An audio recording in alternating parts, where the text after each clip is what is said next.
Hey guys, welcome to my channel. I'm Lisa, and in this video we're going to talk through how I've completed this squirrel with the background and all of these beautiful berries at the front. In the description below I'll put the link to the reference photo so you can have a try of this one if you like. I'll also put the colours of the pencils and the pan pastels that I've used below. If you like this video, remember to like and subscribe, and let's get started. So this is the reference photo I used for this piece.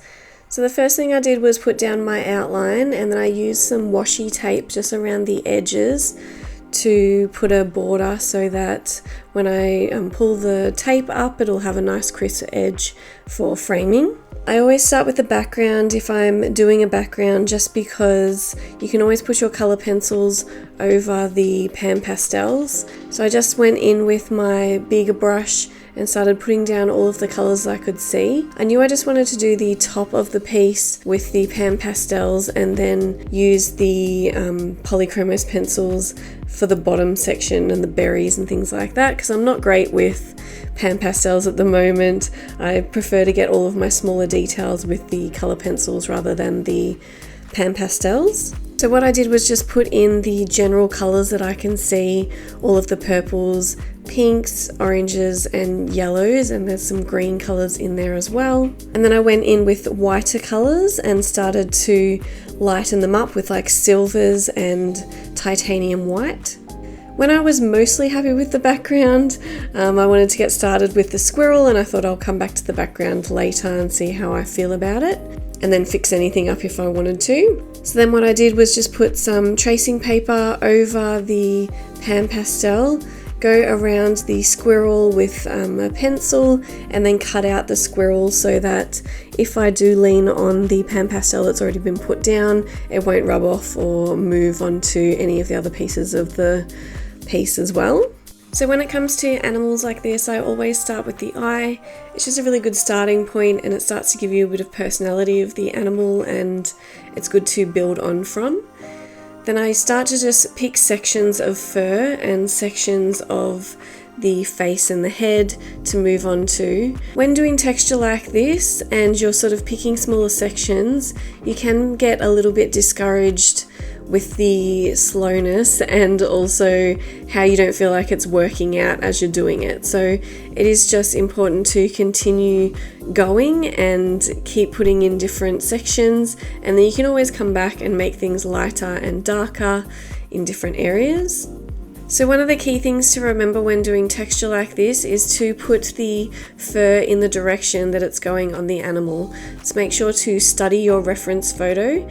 I've also just completed recently a real-time tutorial of a fox eye, which covers all of the fur technique that I've used, exactly the same sort of thing in this one, except clearly it's a lot shorter than the fox fur. So remember to be flicking your fur strokes in the direction of the fur and against the direction of the fur, and just building up the colours really, really lightly. Pay attention to the way that the fur is moving around the body and making sure to depict your fur strokes in that fashion. So for the browner fur, I used a base of the warm grey 1, ivory, the light yellow ochre, burnt ochre, and then started to get darker with the burnt sienna, walnut brown, dark sepia, some of the caput mortuum violet if it's more of a purple tone. And then you can go into the shadow areas with some light red violet, and I also use some violet in there as well. For the grey sections, I used the base of the warm grey 1, worked in a little bit of the sky blue, because blue in white fur really helps the white fur seem brighter and whiter, and then used some of the warm grey 3 and dark sepia, and also little bits of the walnut brown. So now moving on to the berries and foliage and all of the smaller details at the front. The way that I decided to tackle this was just do one berry at a time, one leaf at a time, one section of plant at a time. So I'm going to say this whole sort of front section and the berries and all of the plants probably took me about 4.5 or 5 hours. So it is just picking out little tiny bits and put in the main sort of sections that you can see, and then going in and rendering and starting to build up all of the foliage. I did use, for some of the greener sections on the left hand side, I used some of the Pan Pastel and then went in with my Polychromos over that to darken up some of the sections.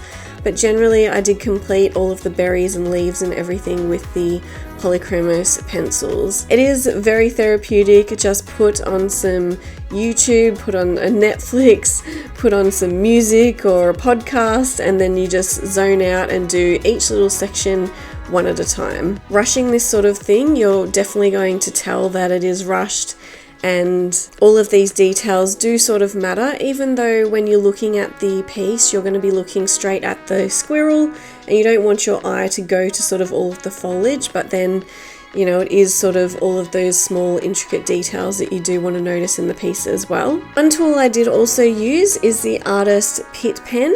This is a white artist pen that goes down sort of like liquid whiteout, but it's definitely just a Pitt pen that you can put over. So underneath the feet of the squirrel there's these sort of little white flowers, and I knew this was going to be difficult to get just by doing the negative space method. So what I did was go in with my Polychromos pencils and a little bit of the Pan Pastel, put down some of the green and the darker brown and darker green colours, and then go over, and then you just dab the Artist Pitt pen over the colour and it looks like little flowers and white sections in between all of the green and the sticks. So then when everything was in, I took the tracing paper off the piece and then started to change the background. I did go a little bit darker and dulled out the background a little bit more. Then I went in with my cotton tips and some of the Pan Pastel and made sure to match up all of the Pan Pastel right up to the edge of the squirrel. Blended some of that in and then used my Polychromos pencils just to do a couple of darker first strokes over the background so you can tell that the squirrel is in the foreground. So I know that this one is very intricate and there's a lot of detail and a lot of things going on, but I really hope that you like this video. Remember to like and subscribe and let me know in the future what you would like to see next. Stick around to see the final result. Keep drawing, guys. Thanks. Bye.